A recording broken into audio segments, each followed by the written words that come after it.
Hello, ladies and gentlemen, Forrest over here, and welcome back to another live stream. Tonight, I am continuing the reading of Percy Jackson and the Olympians, The Lightning Thief. I wanted to get through chapters 6 through 10, but unfortunately I was getting tired, so I wasn't able to do that. So I read but at least I read something in this book, you know. It's always better to have that go on. So yeah.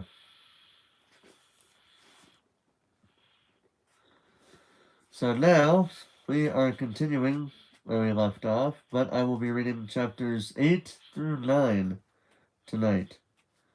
So, with that being said, let me find my place, that way I know where it's at. Here we go.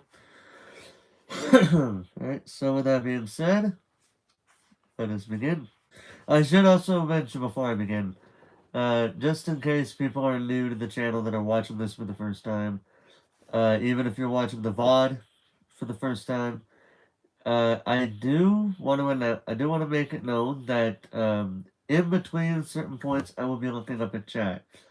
But if you send a comment but I don't read it right then and there, don't take offense to it because I'm in the middle of reading the book. But at certain points I will stop reading and I will look up at chat so that way, you know, you guys don't feel ignored. I'm just letting that be known now before people get upset over the fact that I am not, you know, looking up a chat at certain points. Alright? There's your warning. Don't say I didn't say anything. Don't mind the dog in the background. It's their bedtime and they should not be barking because they were already let out. And if I have to, I will shut this door if they don't be quiet. Yeah, that's probably Bear, I think. One of my dogs.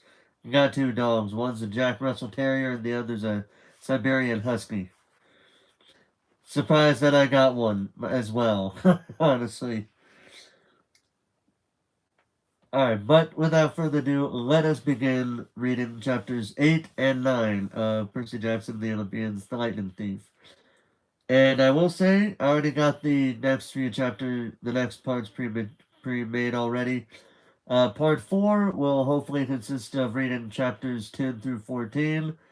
Part 5 will be chapter 15 through 19. And part 6 would be 20 through the final chapter. Because there's like 22 or 23 chapters in the book. But with that all being said, let us begin. Chapter 8. We capture a flag. The next few days I settled into a routine that felt almost normal, if you don't count the fact that I was getting lessons on satyrs, nymphs, and a centaur. Each morning I took ancient Greek from Annabeth, and we talked about the gods and goddesses in the present tense, which was kind of weird. I discovered Annabeth was right about my dyslexia. Ancient Greek wasn't that hard for me to read. At least, no harder than English. After a couple of mornings, I could stumble through a line of Homer without too much headache. Honestly, I would not mind reading some Homer, because I know of two books that were written by Homer. One was the Iliad, the other was the Odyssey.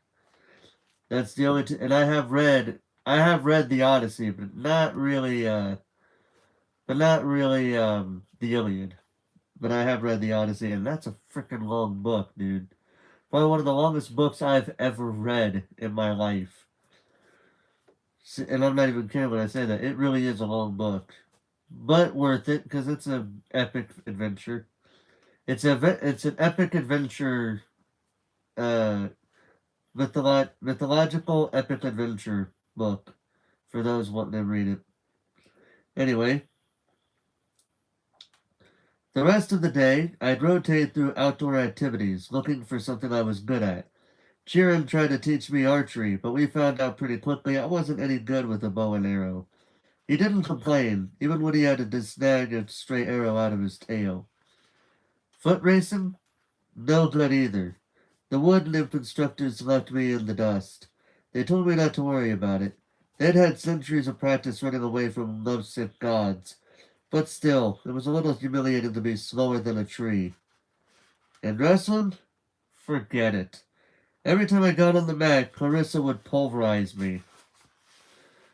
There's more where that came from, punk. She'd mumble in my ear. The only thing I really excelled at was canoeing, and that wasn't the kind of heroic skill people expected to see from the kid who had beaten the Minotaur. I knew the senior campers and counselors were watching me, trying to decide who my dad was, but they weren't having an easy time with it.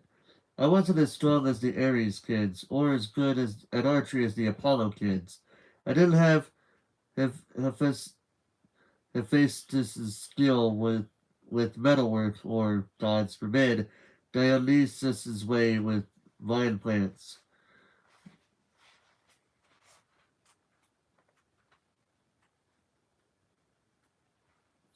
Luke told me I might be a child of Hermes, a kind of jack of all trades, master of none, but I got the feeling he was just trying to make me feel better.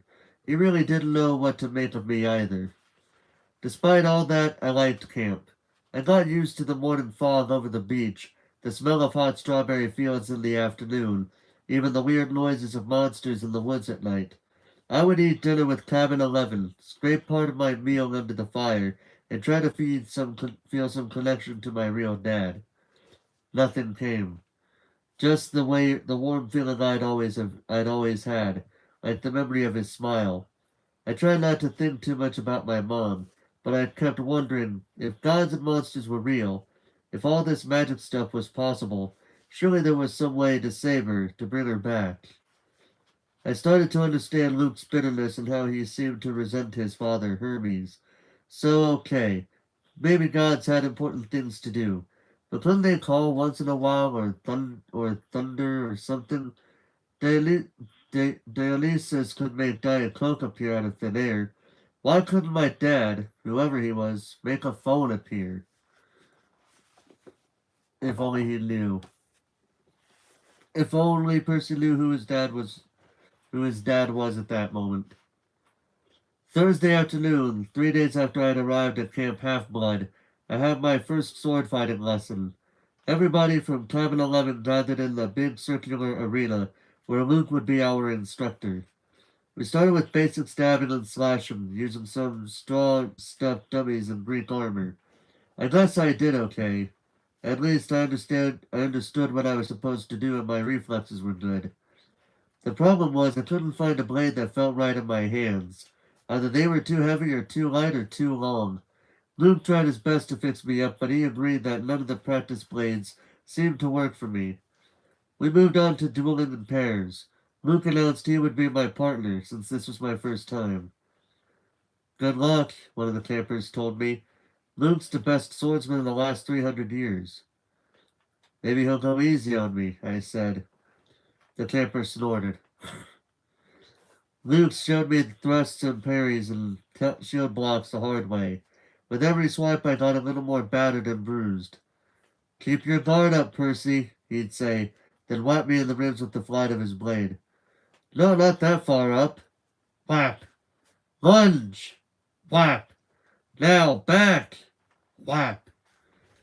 By the time he called it a break, I was soaked in sweat. Everybody swarmed the drink's cooler. Luke poured ice water over his head, which looked like such a good idea. I did the same.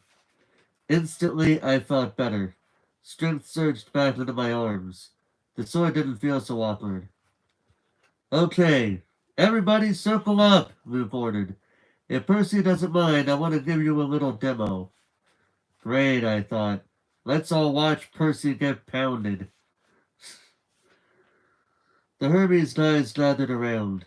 They were suppressing smiles. I figured they'd been in my shoes before and couldn't wait to see how Luke used me for a punching bag. He told everyone he was going to demonstrate a disarming technique, how to twist the enemy's blade with the flat of your own sword, so that he had no choice but to drop his weapon. This is difficult, he stressed. I've had it used against me. No laughing at Percy now. Most swordsmen have to work years to master this technique. He demonstrated the move on me in slow motion. Sure enough, the sword clattered out of my hand. Now in real time, he said, after I'd retrieved my weapon, We keep sparring until one of us pulls it off. Ready, Percy? I nodded, and Luke came after me. Somehow I kept him from getting a shot at the hilt of my sword. My senses opened up. I saw his attacks coming. I countered. I stepped forward and tried a thrust of my own. Luke deflected it easily, but I saw a change in his face. His eyes narrowed and he started to press me with more force. The sword grew heavy in my hand. The balance wasn't right. I knew it was only a matter of seconds before Luke took me down, so I figured, what the heck? I tried the disarming maneuver. My blade hit the base of Luke's and I twisted, putting my whole weight into a downward thrust. Clang! Luke's sword rattled against the stones. The tip of my blade was an inch from his undefended chest. The other campers were silent. I lowered my sword. Sorry. For a moment, Luke was too stunned to speak. Sorry? His scarred face broke into a grin. By the gods, Percy, why are you sorry? Show me that again. I didn't want to. The short burst of manic energy had completely abandoned me, but Luke insisted. This time, there was no contest. The moment our swords connected, Luke hit my hilt and sent my weapon spinning across the floor. After a long pause, somebody in the audience said, Beginner's luck? Luke wiped sweat off his brow. He appraised at me with an entirely new interest. Maybe, he said, but I wonder what Percy could do with a balanced sword.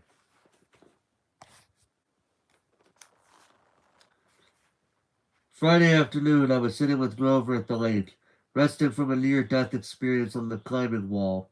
Grover had scampered to the top like a mountain goat, but the lava had almost gotten me. My shirt had smoking holes in it. The hairs had been singed off my forearms.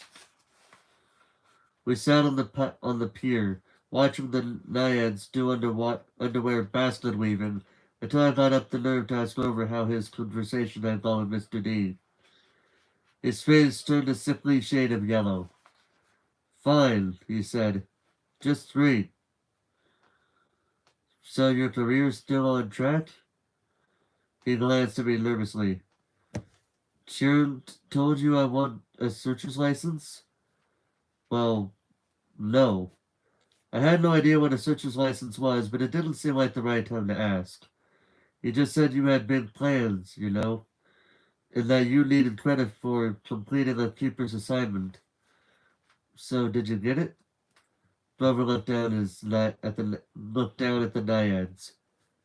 Mr. D suspended judgment.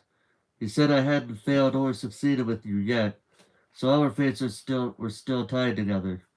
If you got a quest and I went along to protect you, and we both came back alive, then maybe he'd consider the job complete. My spirits lifted. Well, that's not so bad, right? You might as well have just transferred me to stable cleaning duty. You might as well have transferred me to stable cleaning duty. The chances of you getting a quest. And even if you did, why would you want me along? Of course I'd want you along. Grover stared glumly into the water. Basket weaving. Must be nice to have a useful skill. I tried to reassure him that he had lots of talents, but that just made him look more miserable. We talked about canoeing and swordplay for a while, then debated the pros and cons of the different gods. Finally, I asked him about the 4 empty cabins. Number 8, the silver one, belongs to Artemis, he said. She vowed to be a maiden forever, so of course no kids. The cabin is, honorary. If she didn't have one, she'd be mad. Yeah, okay, but the other 3, the ones at the end, are those the big 3? Grover tensed. We were getting close to a touchy subject. No. One of them, number 2, is Hera's, he said. That's another honorary thing. She's the goddess of marriage, so of course she wouldn't go around having affairs with mortals. That's her husband's job. When we say the big 3, we mean the 3 powerful brothers, the sons of Kronos. Zeus, Poseidon, Hades. Right, you know. After the great battle with the Titans, they took over the world from their dad and drew lots to decide who got what. Zeus got the sky, I remembered. Poseidon the sea. Hades the underworld. Uh-huh. Uh-huh. Uh-huh. Trying to say it right, sorry. But Hades doesn't have a cabin here. No, he doesn't have a throne on Olympus either. He sort of does his own thing down in the underworld. If he did have a cabin here, Grover shuddered. Well, it wouldn't be pleasant. Let's leave it at that. But Zeus and Poseidon, they both had, like, a bazillion kids in the myths. Why are their cabins empty? Grover shifted his shoes uncomfortably. About 60 years ago, after World War II, the Big Three agreed they wouldn't sire any more heroes. Their children were just too powerful. They were affecting the course of human events too much, causing too much carnage. World War II, that was basically a fight between the sons of Zeus and Poseidon on one side and the sons of Hades on the other. The winning side, Zeus and Poseidon, made Hades swear an oath with them. No more affairs with mortal women. They all swore on the river Styx. Thunder boomed. I said, "That's the most serious oath you could make. Grover nodded. And the brothers kept their word. No kids? Grover's face darkened. 17 years ago, Zeus fell off the wagon. There was this TV starlet with a big, fluffy 80s hairdo. He just couldn't help himself. When their child was born, a little girl named Thalia, well, the river Styx is serious about promises. Zeus got himself got off easy because he's immortal, but he brought a terrible fate on his daughter. But that isn't fair. It wasn't that little girl's fault. Grover hesitated. Percy, children of the Big Three have powers greater than other half-bloods. They have a strong aura, a scent that attracts monsters. When Hades found out about the girl, he wasn't too happy about Zeus breaking his oath. Hades let the worst monsters out of Tartarus to torment Thalia.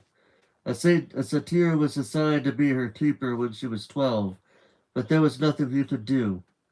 He tried to escort her here with a couple of other half-bloods she'd befriended. They almost made it. They got all the way to the top of that hill. He pointed across the valley to the pine tree where I'd fought the Minotaur. All three kindly ones were after them, along with the horde of hellhounds. They were about to be overrun when Talia told her satyr to take the other two half-bloods to safety while she held off the monsters. She was wounded and tired, and she didn't want to live like a hunted animal. The satyr didn't want to leave her, but he couldn't change her mind, and he had to protect the others. So Talia made her final stand alone, at the top of that hill. As she died, Zeus took pity on her. He turned her into that pine tree. Her spirit still helps protect the borders of the valley. That's why the hill is called Half-Blood Hill. I stared at the pine in the distance. The story made me feel hollow and guilty, too. A girl my age had sacrificed herself to save her friends. She had faced a whole army of monsters. Next to that, my victory over the Minotaur didn't seem like much. I wondered if I'd acted differently. Could I have saved my mother? Grover, I said, have heroes really gone on quests to the underworld? Sometimes, he said. Orpheus, Hercules, Houdini. And have they ever returned somebody from the dead? No, never. Orpheus came close. Percy, you're not seriously thinking... No, I lied. I was just wondering. So, a satyr is always assigned to guard a demigod? Grover studied me warily. I hadn't persuaded him that I'd really dropped the underworld idea. Not always. We go undercover into a lot of schools. We try to sniff out the half-bloods who have the makings of great heroes. If we find one with a very strong aura, like the child of the Big Three, We alert Chirin. He tries to keep an eye on them, since they could cause really huge problems. And you found me. Chirin said you thought I might be something special. Clover looked as if I just led him into a trap. I didn't. Oh, listen, don't think like that. If you were, you know, you'd never ever be allowed a quest. And I'd never get my license. You're probably a child of Hermes, or maybe even one of the minor gods like Nemesis, the god of revenge. Don't worry, okay? I got the idea he was reassuring himself more than me.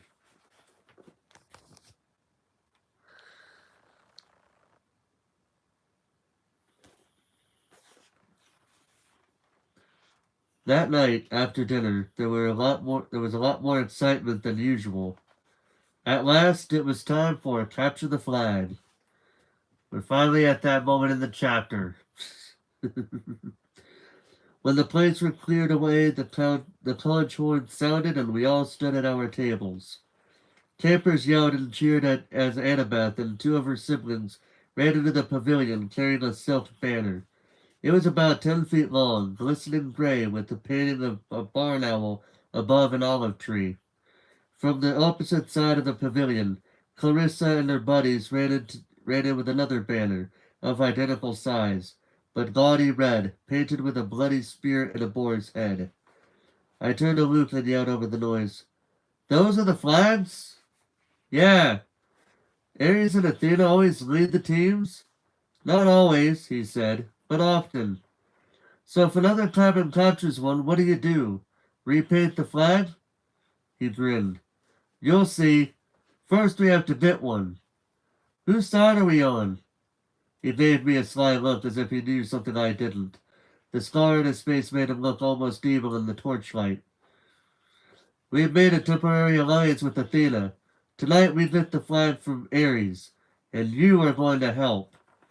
The teams were announced. Athena had made an alliance with Apollo and Hermes, the two biggest cabins. Apparently, privileges had been traded. Shower times, chore schedules, the best slots for activities, in order to win support. Ares had allied themselves with everybody else. Dionysus, Demeter, Aphrodite, and Hephaestus. From what I'd seen, Dionysus's kids were actually good athletes, but there were only two of them. Demeter's kids had the edge with mature skills and outdoor stuff, but they weren't very aggressive. Aphrodite's sons and daughters I wasn't too worried about. They mostly sat out every activity and checked their reflections in the lake, and did their hair and gossiped. Hephaestus's kids weren't pretty, and there were only four of them, but they were big and burly from working in the metal shop all day. They might be a problem. That, of course, left Ares' cabin, a dozen of the biggest, ugliest, meanest kids on Long Island, or anyone else on the planet. Chirin hammered his hoof on the marble. "Heroes!" he announced. "You know the rules. The creek is the boundary line. The entire forest is fair game. All magic items are allowed. The banner must be prominently displayed and have no more than 2 guards. Prisoners may be disarmed, but may not be bound or gagged. No killing or maiming is allowed. I will serve as referee and battlefield medic. Arm yourselves!" He spread his hands and the tables were suddenly covered with equipment. Helmets, bronze swords, spears, oxide shields coated in metal. "Whoa," I said. "We're really supposed to use these?" Luke looked at me as if I were crazy. "Unless you want to get skewered by your friends in Cabin 5. Here, Chirin thought these would fit. You'll be on border patrol." My shield was the size of an NBA backboard, with a big caduceus in the middle. It weighed about 1,000,000 pounds. I could have snowboarded on it fine, but I hope nobody seriously expected me to run fast. My helmet, like all the helmets on Athena's side, had a blue horsehair plume on top. Ares and their allies had red plumes. Annabeth yelled, "Blue team, forward!" We cheered and shook our swords and followed her down the path to the south woods. The red team yelled taunts at us as they headed off toward the north. I managed to catch up with Annabeth without tripping over my equipment. Hey, she kept marching. So what's the plan? I asked. Got any magic items you can loan me? Her hand drifted toward her pocket as if she were afraid I had stolen something. Just watch Clarissa's spear, she said. You don't want that thing touching you. Otherwise, don't worry. We'll take the banner from Ares. Has Luke given you your job? Border Patrol, whatever that means. It's easy. Stand by the creek and keep the Reds away. Leave the rest to me. Athena always has a plan. She pushed ahead, leaving me in the dust. Okay, I mumbled. Glad you wanted me on your team. It was a warm, sticky night. The woods were dark with fireflies popping in and out of view. Annabeth stationed me next to a little creek that gurgled over some rocks. Then she and the rest of the team scattered into the trees. Standing there alone with my big blue feathered helmet and my huge shield, I felt like an idiot. The bronze sword, like all the swords I'd tried so far, seemed balanced wrong. The leather grip pulled on my hand like a bowling ball. There was no way anybody would actually attack me, would they? I mean, Olympus had to have liability issues, right? Far away, the conch horn blew. I heard whoops and yells in the woods, the clanking of metal kids fighting. A blue-plumed ally from Apollo raced past me like a deer, leaped through the creek, and disappeared into enemy territory. Great, I thought. I'll miss all the fun, as usual. Then I heard the sound that sent a chill up my spine. A low canine growl, somewhere close by. I raised my shield instinctively. I had the feeling something was stalking me. Then the growling stopped. I felt the presence retreating. On the other side of the creek, the underbrush exploded. 5 Ares warriors came yelling and screaming out of the dark. Clear the pond! Clarissa screamed. Her ugly pig eyes glared through the slits of her helmet. She brandished a 5-foot-long spear, its barbed metal tip flickering with red light. Her siblings had only the standard-issue bronze swords. Not that that made me feel any better. They charged across the stream. There was no help in sight. I could run, or I could defend myself against half the Ares cabin. I managed to sidestep the first kid's swing, but these guys were not so stupid as the Minotaur. They surrounded me, and Clarissa thrust at me with her spear. My shield deflected the point, but I felt a painful tingling all over my body. My hair stood on end. My shield arm went numb, and the air burned. Electricity. Her stupid spear was electric. I fell back. Another Ares guy slammed me into the chest with the butt of his sword, and I hit the dirt. They could have kicked me into jelly, but they were too busy laughing. Give him a haircut, Clarissa said. Grab his hair. I managed to get to my feet. Hold on a second. I managed to get to my feet. I raised my sword, but Clarissa slammed it aside with her spear. Sparks flew. Now both my arms felt numb. Oh, wow, Clarissa said. I'm scared of this guy. Really scared. The flag is that way, I told her. I wanted to sound angry, but I was afraid it didn't come out that way. Yeah, one of her siblings said. But see, we don't care about the flag. We care about a guy who made our cabin look stupid. You do that without my help, I told them. It probably wasn't the smartest thing to say. 2 of them came at me. I backed up toward the creek, tried to raise my shield, but Clarissa was too fast. Her spear stuck me straight in the ribs. If I hadn't been wearing an armored breastplate, I would have been shish kebabbed. As it was, the electric point just about shocked my teeth out of my mouth. One of her cabin mates slashed his sword across my arm, leaving a good-sized cut. Seeing my own blood made me dizzy, warm and cold at the same time. No maiming, I managed to say. Oops, the guy said. Guess I lost my dessert privilege. He pushed me into the creek and I landed with a splash. They all laughed. I figured as soon as they were through being amused, I would die. But then something happened. The water seemed to wake up my senses, as if I just had a bag of my mom's double espresso jelly beans. Clarissa and her cabin mates came into the creek to get me, but I stood to meet them. I knew what to do. I swung the flat of my sword against the first guy's head and knocked his helmet clean off. I hit him so hard I could see his eyes vibrating as he crumpled into the water. Ugly number 2 and ugly number 3 came at me.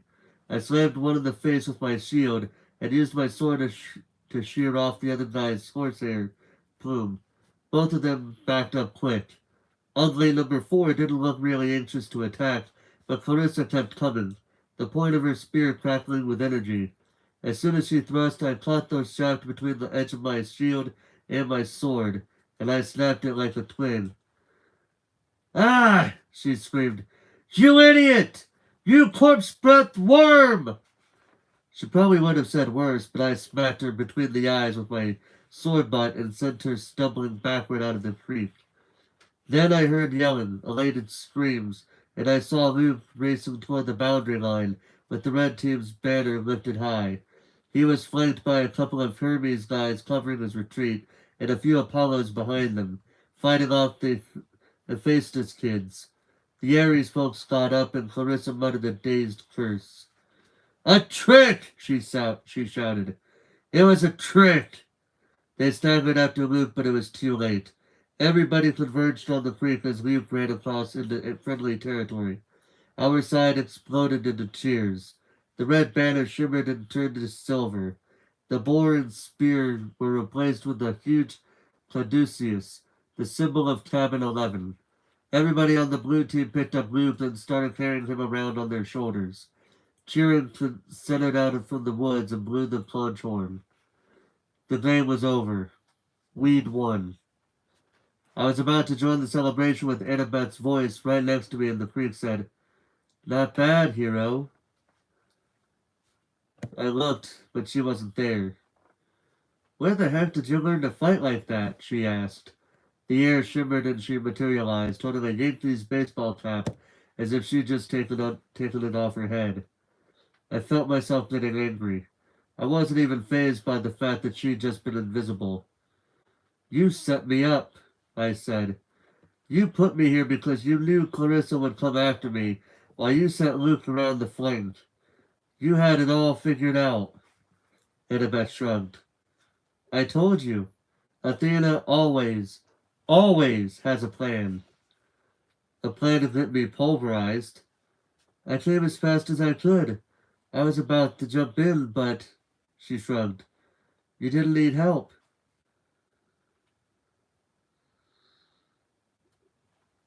Then she noticed my wounded arm. How did you do that? Sword cut, I said. What do you think? No, it was a sword cut. Look at it. The blood was gone. Where the huge cut had been, there was a long white scratch, and even that was fading. As I watched, it turned into a small scar and disappeared.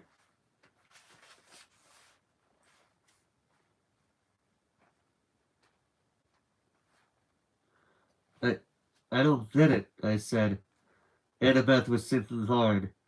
I could almost see the gears turning.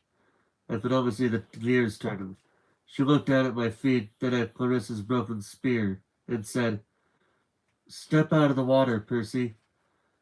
What? Just do it. I came out of the creek and immediately felt bone tired. My arms started to go numb again. My adrenaline rush left me. I almost fell over, but Annabeth steadied me. Oh, sticks, she cursed. This is not good. I didn't want... I assumed it would be Zeus. Before I could ask what she meant, I heard that canine growl again, but much closer than before. A howl, ripped through the forest. The campers' cheering died instantly. Chiron shouted something in ancient Greek, which I realized only later. I had understood perfectly. Stand ready! My bow! Annabeth drew her sword. There on the rocks just above us was a black hound the size of a rhino, with lava red eyes and fangs like daggers. It was looking straight at me. Nobody moved except Annabeth, who yelled, Percy, run! She tried to step in front of me, but the hound was too fast. It leaped over her, an enormous shadow with teeth, and just as it hit me, as I stumbled backward and felt its razor-sharp claws ripping through my armor, there was a cascade of whacking sounds, like 40 pieces of paper being ripped one after the other. From the hound's neck spouted a cluster of arrows. The monster fell dead at my feet. By some miracle, I was still alive. I didn't want to look underneath the ruins of my shredded armor. My chest felt warm and wet, and I knew I was badly cut.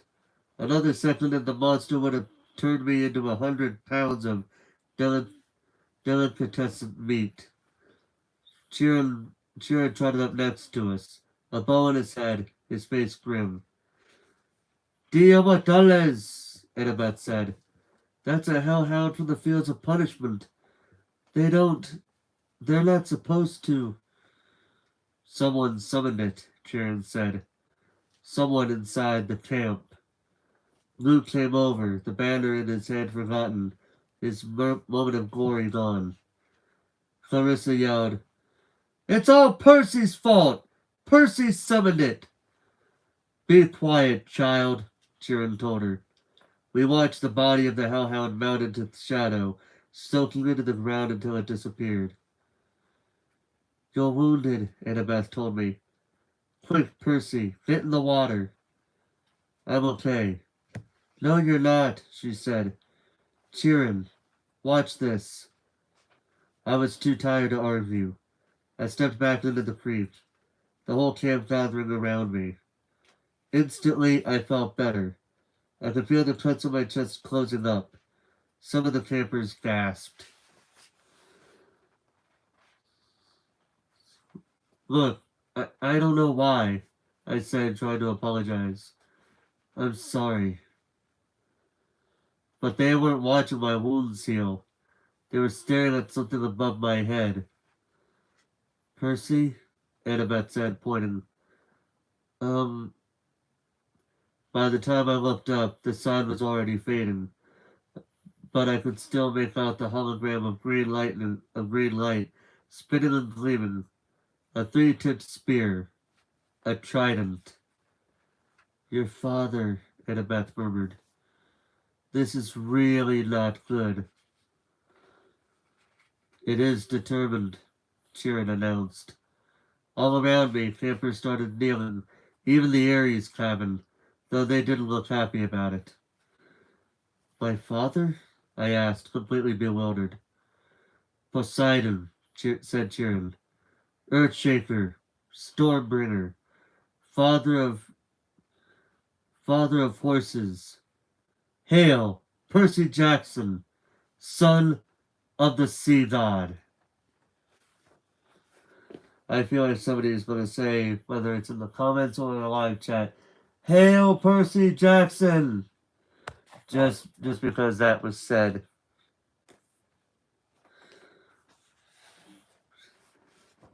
But now for Chapter 9. Chapter 9. I am offered a quest. The next morning, Chiron moved me to cabin 3. I didn't have to share with anybody. I had plenty of room for all my stuff. The Minotaur's horn, one set of spare clothes, and a toiletry bag. I got to sit at my own dinner table, pick all my own activities, call lights out whenever I felt like it, and not listen to anybody else.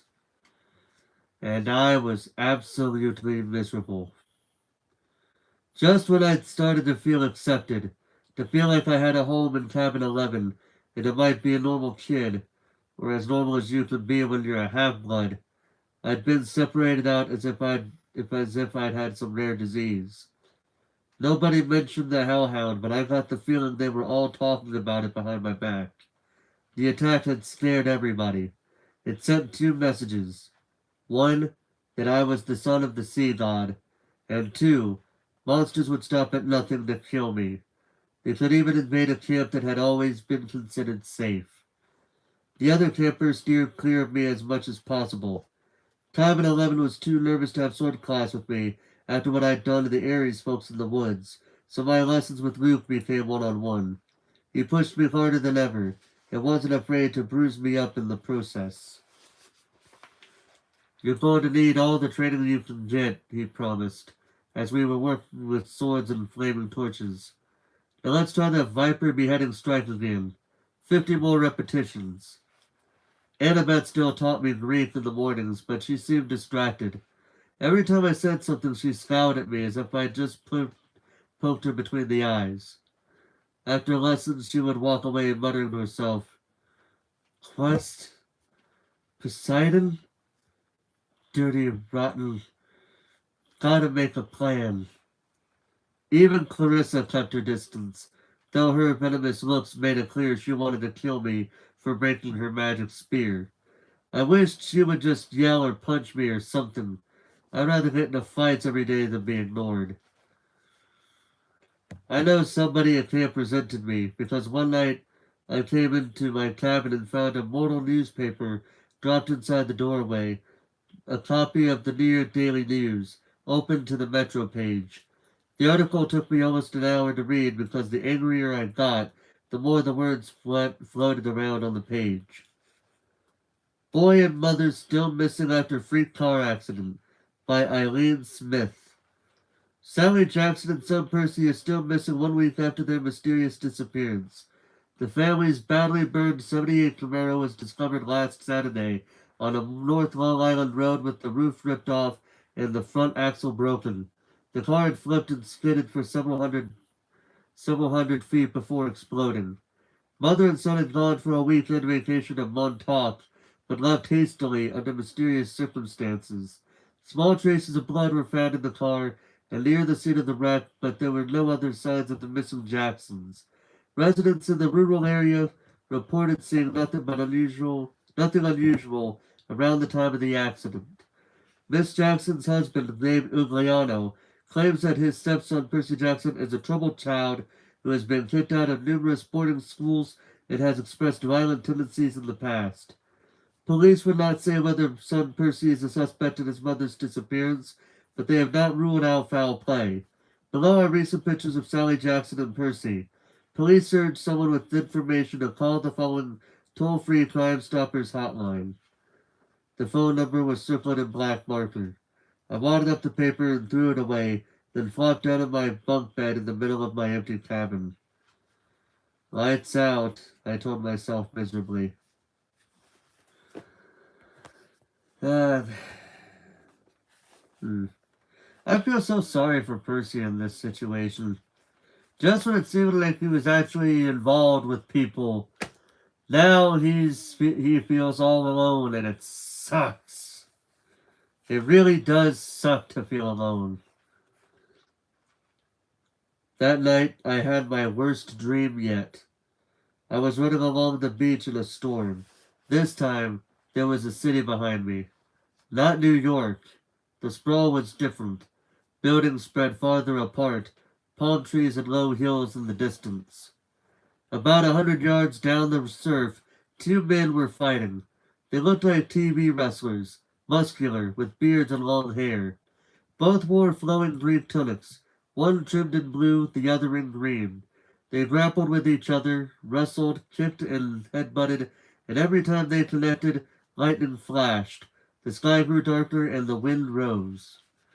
I had to stop them. I didn't know why, but the harder I ran, the more the wind blew me back, until I was running in place, my heels digging uselessly in the sand. Over the roar of the storm, I could hear the blue-robed one yelling at the green-robed one, Give it back! Give it back! Like a kindergartner fighting over a toy. The waves got bigger, crashing into the beach, spraying me with salt. I yelled, Stop it! Stop fighting! The ground shook. Laughter came from somewhere under the earth, in a voice so deep and evil it turned my blood to ice. Come down, little hero, the voice crooned. Come down. The sand split beneath me, opening up a crevice straight down to the center of the earth. My feet slipped and darkness swallowed me. I woke up, sure I was falling. I was still in bed in cabin 3. My body told me it was morning, but it was dark outside and thunder rolled across the hills. A storm was brewing. I hadn't dreamed that. I heard a clopping sound at the door, a hoof knocking on the threshold. Come in? Grover trotted inside, looking worried. Mr. D wants to see you. Why? He wants to kill... I'd better let him tell you. Nervously, I got dressed and followed, sure that I was in huge trouble. For days, I'd been half expecting a summons to the big house. Now that I was declared the son of Poseidon, one of the big 3 gods who weren't supposed to have kids, I figured it was a crime for me just to be alive. The other gods had probably been debating the best way to punish me for existing, and now Mr. D was ready to deliver their verdict. Over Long Island Sound, the sky looked like the ink soup coming to a boil. A hazy curtain of rain was coming in our direction. I asked Rover if we needed an umbrella. No, he said. It never rains here unless we want it to. I pointed at the storm. What the heck is that, then? He glanced uneasily at the sky. It'll pass around us. Bad weather always does. I realized he was right. In the week I'd been here, it had never even been overcast. The few rain clouds I'd seen had skirted right around the edges of the valley. But this storm, this one was huge. At the volleyball pit, the kids from Apollo's cabin were playing a morning game against the Satyrs. Dionysus' twins were walking around in the strawberry fields, making the plants grow. Everybody was going about their normal business, but they looked tense. They kept their eyes on the storm. Grover and I walked up to the front porch of the big house. Dionysus sat at the penultimate table in his tiger-striped Hawaiian shirt with his Diet Coke, just as he had on my first day. Chiron sat across the table in his fake wheelchair. They were playing against invisible opponents. Two sets of cards hovering in the air. Well, well, Mr. D said without looking up. Our little celebrity. I waited. Come closer, Mr. D said. And don't expect me to kowtow to you, mortal, just because of old Barnacle Beard is your father. The net of lightning flashed across his clouds. Thunder shook the windows of the house. Blah, blah, blah, Dionysus said. Chiron feigned interest in his Pinocchio cards. Grover cowered by the railing, his hooves clopping back and forth. If I had my way, Dionysus said, I would cause your molecules to erupt in flames. We'd sweep up the ashes and be done with a lot of trouble. But Chiron seems to feel this would be against my mission at this cursed camp, to keep you little brats safe from harm. Spontaneous combustion is a form of harm, Mr. D, Chiron put in. Nonsense, Dionysus said. Boy wouldn't feel a thing. Nevertheless, I've agreed to restrain myself. I'm thinking of turning you into a dolphin instead, sending you back to your father. Mr. D, Chiron warned. All right, Dionysus relented. There's one other option, but it's deadly foolishness. Dionysus rose, and the invisible player's cards dropped to the table. I'm off to Olympus for the emergency meeting. If the boy is still here when I get back, I'll turn him into an Atlantic bottlenose. Do you understand? And Perseus Jackson, if you're at all smart, you'll see that that's a much more sensible choice Then what Chiron feels you must do. Dionysus picked up a playing card, twisted it, and put it, and it became a plastic rectangle. A credit card? No, a security pass. He snapped his fingers. The air seemed to fold and bend around him. He became a hologram. Then a wind. Then he was gone, leaving only the smell of fresh pressed grapes lingering behind. Chiron smiled at me, but he looked tired and strained. Sit, Percy, please. And Grover. We did. Chiron laid his cards on the table, a winning hand he hadn't gotten to use. Tell me, Percy, he said, what did you make of the Hellhound? Just hearing the name made me shudder. Chiron probably wanted me to say, heck, it was nothing. I eat hellhounds for breakfast, but I didn't feel like lying. It scared me, I said. If you hadn't shot it, I'd be dead. You'll need worse, Percy. Far worse. Before you're done. Done with what? Your quest, of course. Will you accept it? I glanced at Grover, who was crossing his fingers. Sir, I said, you haven't told me what it is yet. Chiron grimaced. Well, that's the hard part. The details. Thunder rumbled across the valley. The storm clouds had now reached the edge of the breach. As far as I could see, the sky and the sea were boiling together.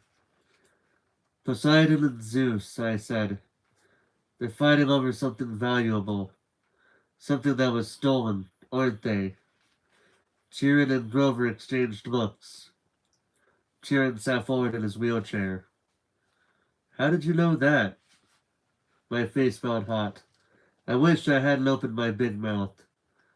The weather since Christmas has been weird, like the sea and the sky are fighting. Then I talked to Annabeth, and she'd overheard something about a theft, and I've also been having these dreams. I knew it, Grover said. Hush, Satyr, Chiron ordered. But it is his quest, Grover's eyes were bright with excitement. It must be. Only the Oracle can determine. Chiron stroked his bristly beard. Nevertheless, Percy, you are correct. Your father and Zeus are having their worst quarrel in centuries. They are fighting over something valuable that was stolen. To be precise, a lightning bolt. I laughed nervously. A what? Do not take this lightly, Chiron warned. I'm not talking about some tinfoil-covered zigzag you'd seen in a second-grade play. I'm talking about a 2-foot-long cylinder of high-grade celestial bronze, clamped on both ends with god-level explosives. Oh, Zeus's master bolt, Chiron said, getting worked up now. The symbol of his power, from which all other lightning bolts are patterned. The first weapon made by the Cyclops for the war against the Titans. The bolt that sheared the top of Mount Etna and hurled Kronos from his throne. The master bolt which packs enough power to make mortal hydrogen bombs look like firecrackers. And it's missing? Stolen, Chiron said. By who? By whom? Chiron corrected. Once a teacher, always a teacher. By you. My mouth fell open. At least, Chiron held up a hand. That's what Zeus thinks. During the winter solstice at the last council of the gods, Zeus and Poseidon had an argument. The usual nonsense. Mother Rhea always liked you best. Air disasters are more spectacular than sea disasters, etc. Afterward, Zeus realized his master bolt was missing, taken from the throne room under his very nose. He immediately blamed Poseidon. Now, a god cannot usurp another god's symbol of a power directly. That was forbidden by the most ancient of divine laws. But Zeus believes your father convinced a human hero to take it. But I didn't. Patience and listen, child, Chiron said. Zeus has good reason to be suspicious. The forges of the Cyclops are under the ocean, which gives Poseidon some influence over the makers of his brother's lightning. Zeus believes Poseidon has taken the Master Bolt and is now secretly having the Cyclops build an arsenal of illegal copies, which might be used to topple Zeus from his throne. The only thing Zeus wasn't sure about was which hero Poseidon used to steal the bolt. Now Poseidon has openly claimed you as his son. You were in New York over the winter's holidays. You could easily have snuck into Olympus. Zeus believes he has found his thief. But I've never even been to Olympus. Zeus is crazy. Chiron and Grover glanced nervously at the sky. The clouds didn't seem to be parting around us, as Grover had promised. They were rolling straight over our valley, sealing us in like a coffin lid. Percy, Grover said, we don't use the C word to describe the Lord of the Sky. Perhaps paranoid, Chiron suggested. Then again, Poseidon has tried to unseat Zeus before. I believe that was question 38 on your final exam. He looked at me as if he actually expected me to remember question 38. How could anyone accuse me of stealing a god's weapon? I couldn't even steal a slice of pizza from Dave's poker party without getting busted. Chiron was waiting for an answer. Something about a golden net? I asked. Poseidon and Hera and a few other gods. They trapped Zeus and wouldn't let him out until he promised to be a better ruler, right? Correct, Chiron said. And Zeus has never trusted Poseidon since. Of course, Poseidon denies stealing the Master Bolt. He took great offense at the accusation. The two have been arguing back and forth for months, threatening war. And now you've come along. The proverbial last straw. But I'm just a kid. Percy, Grover cut in. If you were Zeus and you already thought your brother was plotting to overthrow you, then your brother suddenly admitted he had broken a sacred oath he took after World War II, that he'd fathered a new mortal hero who might be used as a weapon against you. Wouldn't that put a twist in your toga? But I didn't do anything. Poseidon, my dad, he didn't really have this Master Bolt stolen, did he? Chiron sighed. Most ancient observers would agree that thievery is not Poseidon's style, but the sea god is too proud to try convincing Zeus of that. Zeus has demanded that Poseidon return the bolt by the summer solstice. That's June 21st, 10 days from now. Poseidon wants an apology for being called a thief by the same date. I hoped that diplomacy might prevail, that Hera or Demeter or Hestia would make the two brothers see sense. But your arrival has inflamed Zeus's temper. Now neither god will back down. Unless someone intervenes, unless the Master Bolt is found and returned to Zeus before the solstice, there will be war. And do you know what a full-fledged war would look like, Percy? Bad? I guessed. Imagine the world in chaos. Nature at war with itself. Olympians forced to choose sides between Zeus and Poseidon. Destruction. Carnage. Millions dead. Western civilization turned into a battleground so big it will make the Trojan War look like a water balloon fight. Bad, I repeated. And you, Percy Jackson, would be the first to feel Zeus's wrath. It started to rain. Volleyball players stopped their game and stared in stunned silence at the sky. I had brought this storm to Half-Blood Hill. Zeus was punishing the whole camp because of me. I was furious. So I have to find the stupid bolt, I said, and return it to Zeus. What better peace offering, Chiron said, than to have the son of Poseidon return Zeus's property? If Poseidon doesn't have it, where is the thing? I believe I know. Tyrion's expression was grim. Part of a prophecy I had years ago. Well, some of the lines make sense to me now. But before I can say more, you must officially take up the quest. You must seek the counsel of the Oracle. Why can't you tell me where the boat is beforehand? Because if I did, you would be too afraid to accept the challenge. I swallowed.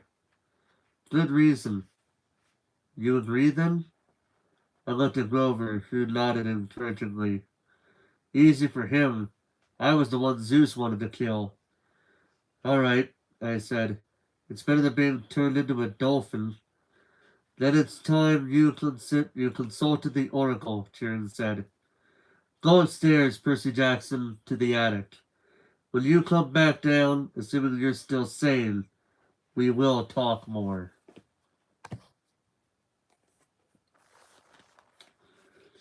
Four flights up, the stairs ended under a green trapdoor. I pulled the cord. The door swung down, and caught the wooden ladder clattered into place. The warm air from above smelled like mildew and rotten wood and something else. A smell I remembered from biology class. Reptiles. The smell of snakes. I held my breath and climbed. The attic was filled with green hero junk.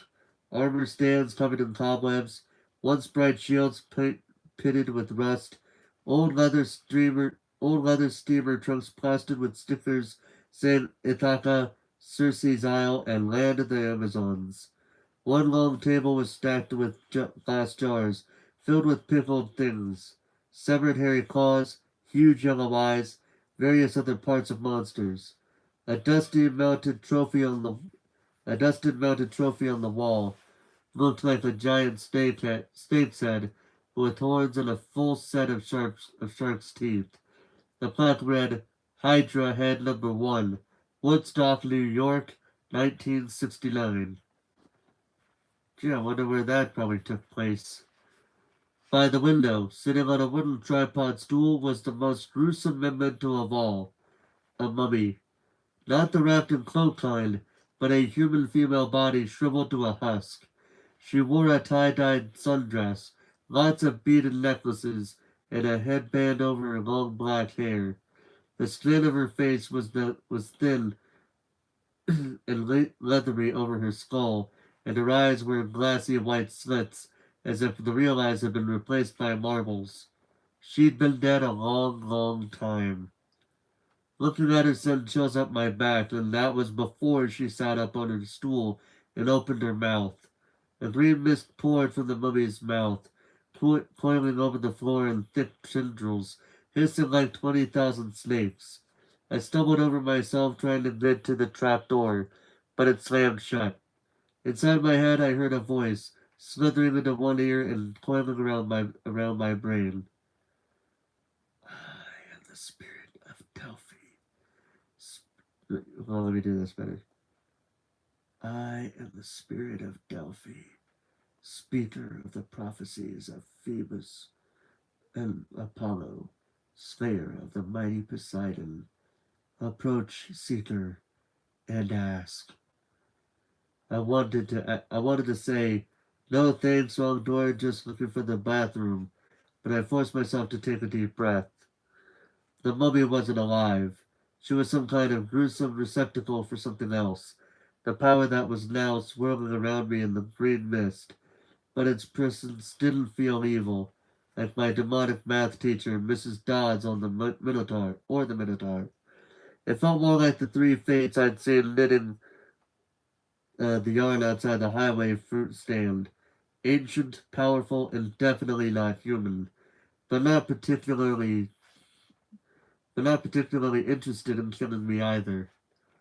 I got up the courage to ask, what is my destiny? The mist swirled more thickly, collecting right in front of me, and around the table with the pickled monster part jars. Suddenly there were four men sitting around the table, playing cards. Their faces became clearer. He was smelling game and his buddies. My fist clenched tight. My fists clenched, though I knew this poker party couldn't be real. It was an illusion, made out of mist. Dave turned toward me and spoke in the rasping voice of the oracle. You shall go west and face the god who has turned.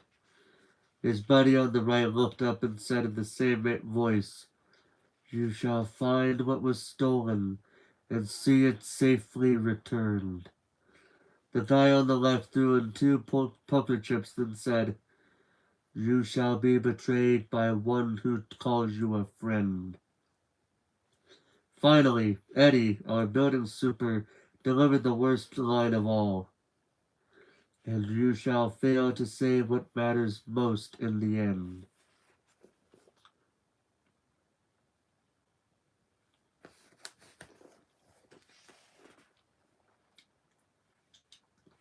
The figures began to dissolve.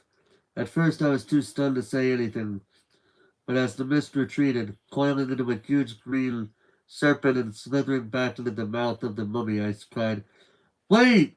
What do you mean? What friend? What will I fail to save? The tail of the mist snake disappeared into the mummy's mouth. She reclined back against the wall. Her mouth closed tight as if it hadn't been opened in 100 years. The attic was silent again, abandoned, nothing but a room full of mementos. I got the feeling that I could stand here until I had cobwebs too, and I wouldn't learn anything else. My audience with the oracle was over.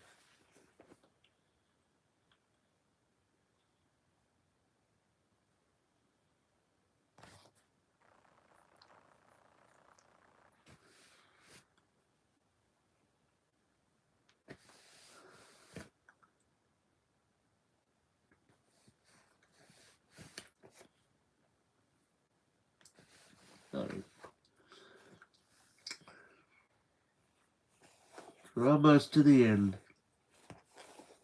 But a few more pages to turn. 3 to be exact.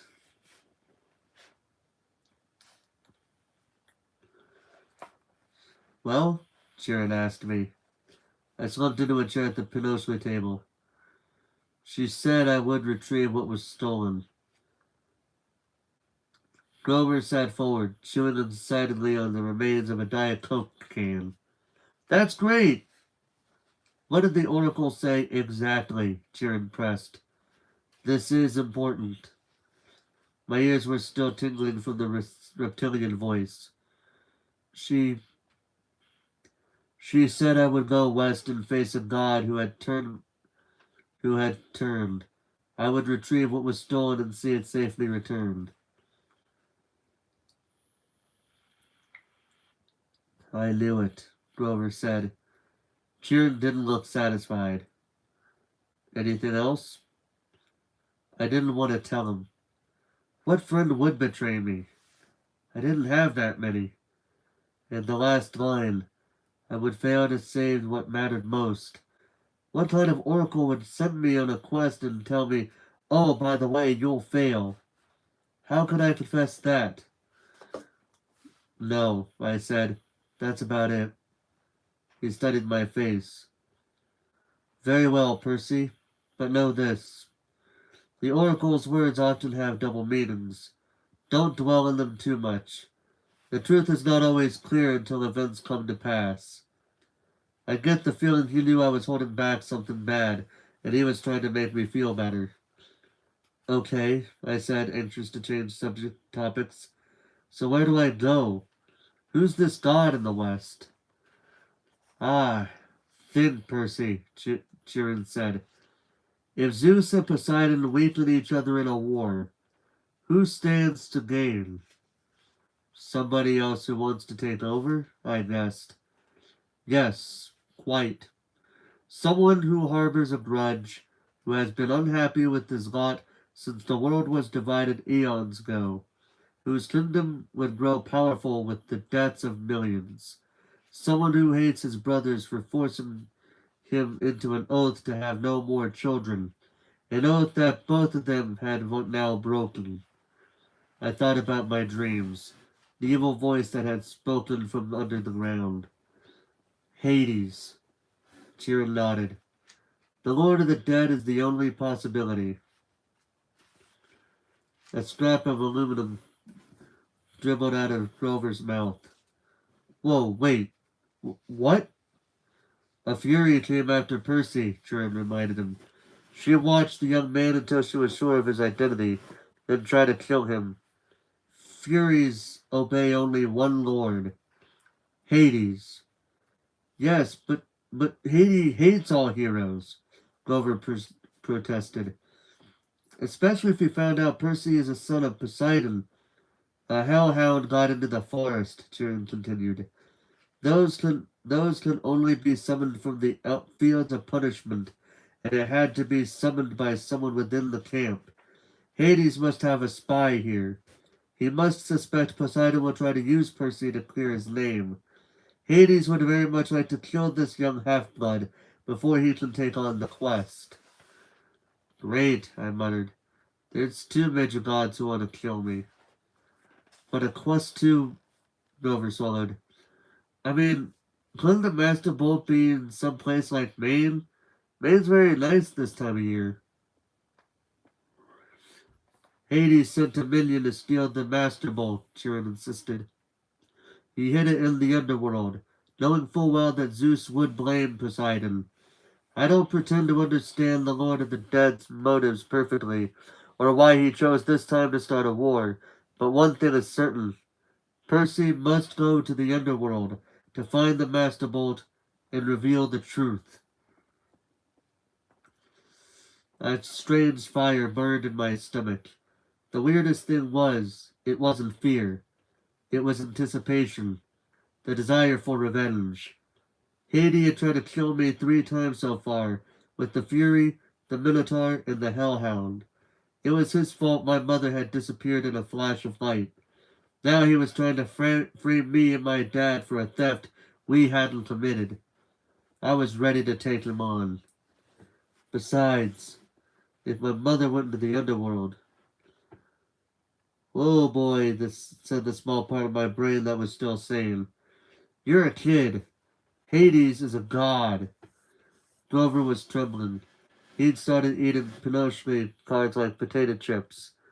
The poor guy needed to complete a quest with me so he could get his searcher's license, whatever that was. But how could I ask him to do this quest, especially when the Oracle said I was destined to fail? This was suicide.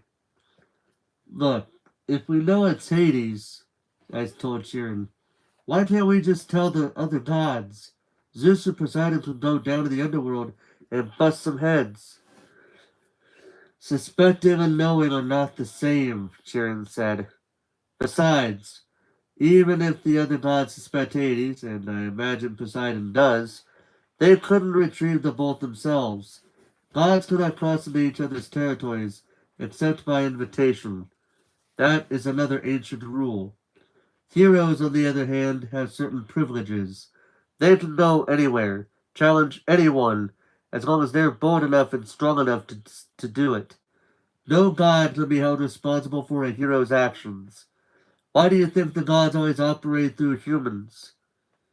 You're saying I'm being used? I'm saying it's no accident Poseidon has claimed you now. It's a very risky gamble, but he is in a desperate situation. He needs you. My dad needs me. Emotions rolled around inside me like the bits of glass in a kaleidoscope. I didn't know whether to feel resentful or grateful or happy or angry. Poseidon had ignored me for 12 years. Now suddenly he needed me. I looked at Tyrion. You've known I was Poseidon's son all along, haven't you? I had my suspicions. As I said, I've spoken to the Oracle too.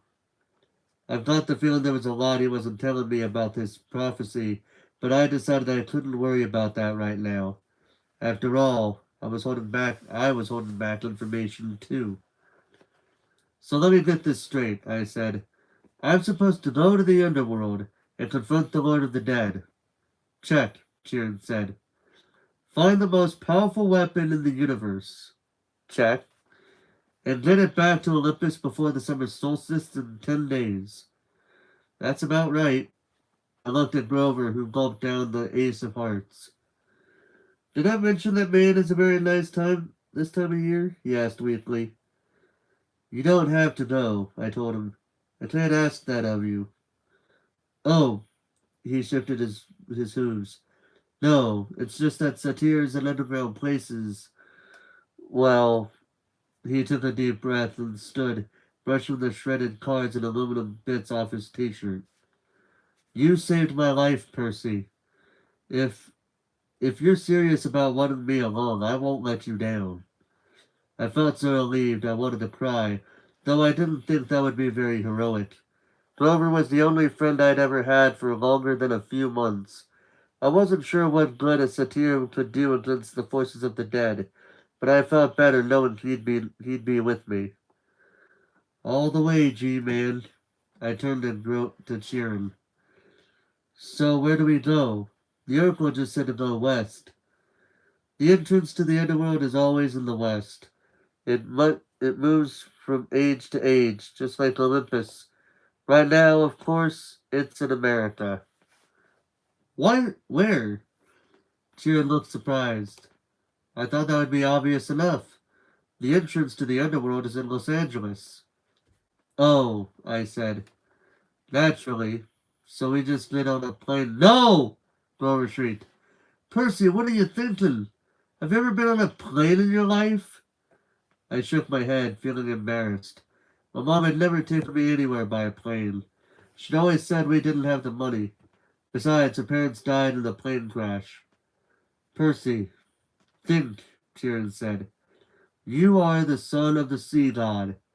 Your father's bitterest rival is Zeus, lord of the sky. Your mother knew better than to trust you in an airplane. You would be in Zeus's domain. You would never come down again alive. Overhead, lightning crackled. Thunder boomed. Okay, I said, determined not to look at the storm. So I'll travel overland. That's right, Chiron said. 2 companions may accompany you. Grover is one. The other has already volunteered, if you will accept her help. Gee, I said, feigning surprise. Who else would be stupid enough to volunteer for a quest like this? The air shimmered behind Chiron. Annabeth became invisible, stuffing her Yankees cap into her back pocket. I've been waiting a long time for a quest, seaweed brain, she said.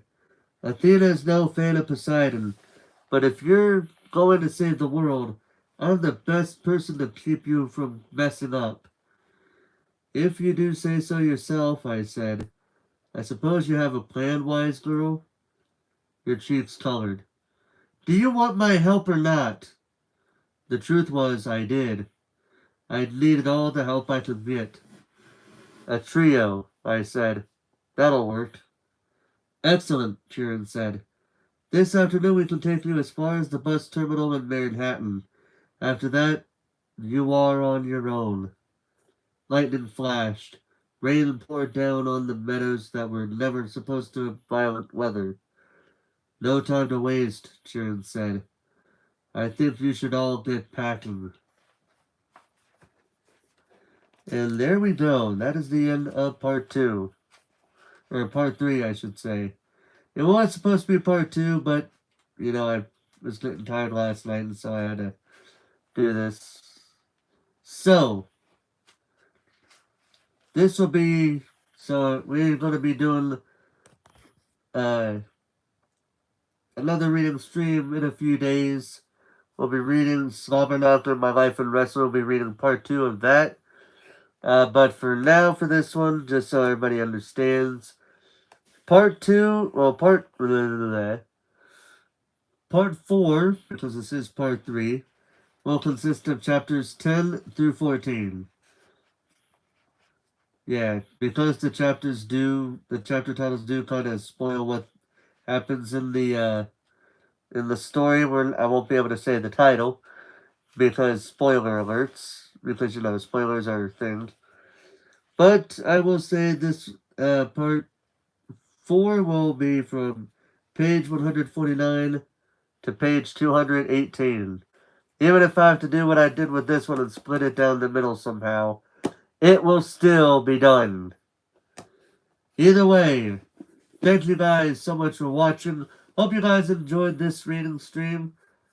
And until next time, ladies and gentlemen, this is Forrest Walpole, signing off. I really hate the fact that the X button is where it's close to my camera. I hate it with a passion. So bad, I tell you. That's better. Alright, see you guys next time.